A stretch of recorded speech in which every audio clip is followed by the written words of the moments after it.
السلام عليكم ورحمة الله وبركاته. حبايب قلبي عاملين ايه؟ يا رب تكونوا بخير ان شاء الله. النهارده معانا عربية جديدة ومعانا حلقة. العربية معانا النهارده هي عربية تابعة لشركة تويوتا، ولكن هي مش تويوتا. العربية اللي معانا النهارده هي الديهاتسو، من العربيات اللي ممكن تكون مش واخدة حقها شوية، ولكن هي عربية ممتازة جدا. هي جيب ولكن صغيرة في الحجم شوية. هي عربية من العربيات اللي عالية على الارض، العربيات اللي موتورها كويس جدا، العربية من العربيات اللي الطيار بتاعها كويس. يعني العربيه فيها شويه مميزات، ولكن هي مش واخده حقها شويه او مش منتشره بشكل كبير زي معظم العربيات الكوري والياباني هنا في مصر. يلا بينا نتعرف على الديهاتسو ونبدا الحلقه.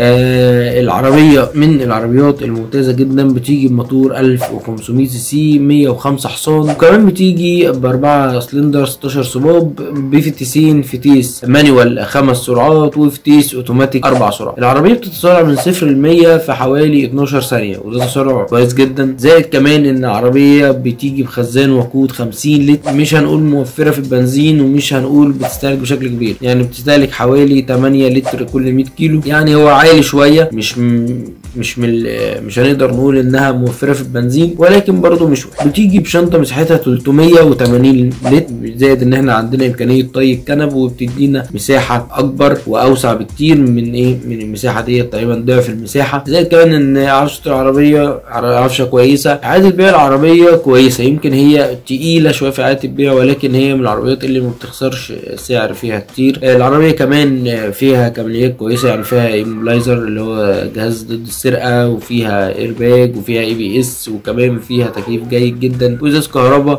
وكمان مرايات كهرباء. وكمان قطع الغيار بتاعه العربيه يعتبر متوفره وموجوده، واسعارها كمان كويسه. زائد ان صيانه العربيه برضو مش من العربيات المعقده، صيانتها برضو كويسه، وناس كتير بتشتغل فيها. حاجات كتير جدا بتدي للعربيه ميزه، وبتدي كمان اريحيه. طول ما انت معاك العربيه ما تبقاش خايف ان العربيه لو عطلت في اي وقت هتحتاس بيها، او هتبقى في مشكله في تواجد قطع الغيار ولا لا. ابعاد العربيه طولها 4 متر و400، والعرض بتاعها متر و700، والارتفاع بتاعها متر 750. العربيه يعتبر من العربيات جيب بس صغيره في الحجم شويه، فيعني دي كانت من ضمن الحاجات اللي هي مش بتديها الكماليات او الميزات بتاعه الجيب، وفي نفس الوقت مش مدياها او مش محصوره في انها عربيه عاديه. زي كمان ان المحرك بتاع العربيه كان يفضل ان هو يكون اقوى من كده شويه، وخصوصا ان حجم العربيه كبير، يعني بالنسبه لحجم العربيه فكان يفضل ان هو يكون اقوى من كده الموتور بتاعها شويه. ولكن هي العربيه قلنا السحب بتاعها كويس، والتسارع بتاعها كويس. زي كمان ان العربيه للاسف الثبات بتاعها، وخصوصا في